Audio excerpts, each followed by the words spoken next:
सो आज हम लोग देखेंगे क्या क्या ज़रूरत पड़ेगा जावा में जो ऑटोमेशन इंजीनियर बनने के लिए चाहिए। ओके, सो एसडेट रोल के लिए कितना जावा पढ़ना चाहिए हम लोग। ओके, सो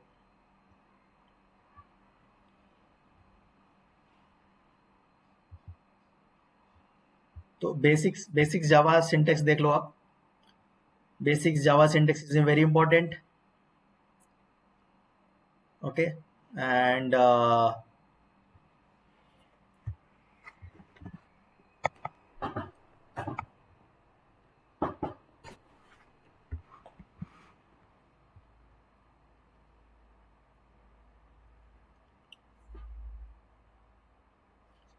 डेटा टाइप क्या होता है। ठीक है, तो जैसे क्लास कैसे बनाते हैं और कोई प्रोग्राम हम लोग कैसे लिखते हैं जावा में, तो वो सब बेसिक सिंटेक्स आप देखना होगा। ठीक है, और फिर हम लोग आते हैं डाटा टाइप पे। जैसे कुछ प्रोग्राम लिखेंगे, कोड लिखना है, तो उसमें इंटीजर, कैरेक्टर, ये सब की जरूरत पड़ेगी। तो इंटीजर डाटा टाइप क्या होता है, कैरेक्टर क्या होता है, फ्लोट कब यूज़ करते हैं, स्ट्रिंग कब यूज़ करते हैं, वो चाहिए। फिर ऑपरेटर, और एंड ऑपरेटर, इसकी ज़रूरत पड़ेगी। अच्छा, फिर लूपिंग स्टेटमेंट है, for loop, do while loop, if else, switch. तो ये सब इंपॉर्टेंट है, ये सब बेसिक बेसिक देख लेना है, ये ज़्यादा ज़रूरी है।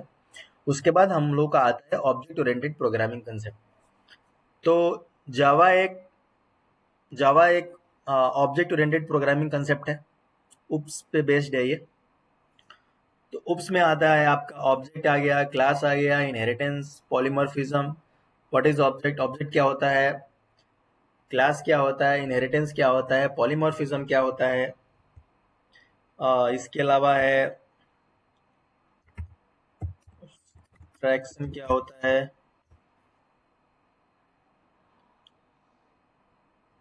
फिर इंटरफेस,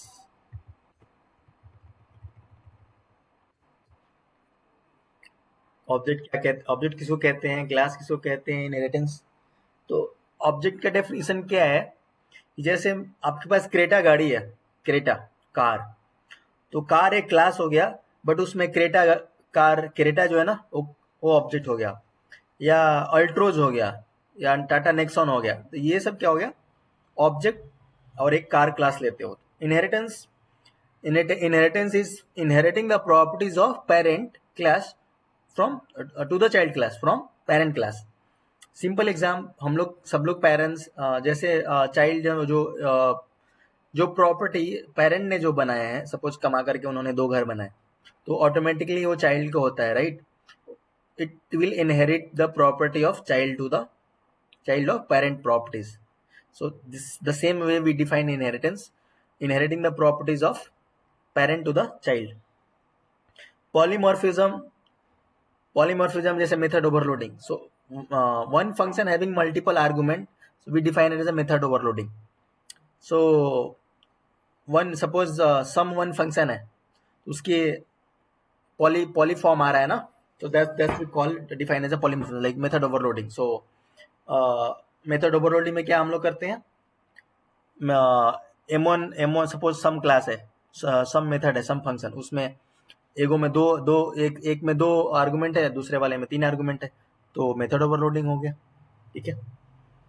अब्स्ट्रैक्शन, अब्स्ट्रैक्शन हम लोग कहते हैं डाटा हाइडिंग को। और इसमें फिर इंटरफेस एक कंसेप्ट होता है। ये सब जावा का कंसेप्ट है जो हमें जरूरत पड़ेगी एक ऑटोमेशन एसडेट रोल के लिए।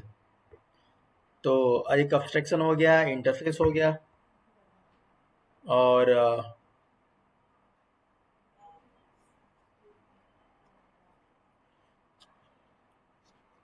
इसके अलावा है, सो आपको दिखाते हैं। और मैंने एक लिस्ट मैंने तैयार कर रखा है कि हम लोग पहले सिंटेक्स फंडामेंटल पढ़ना है।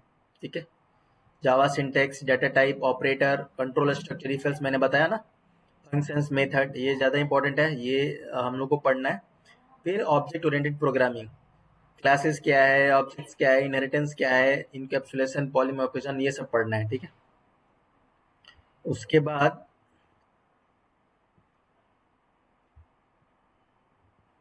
फिर जावा फॉर ऑटोमेशन, अब अंडरस्टैंडिंग सेलेनियम, अब देखो, फिर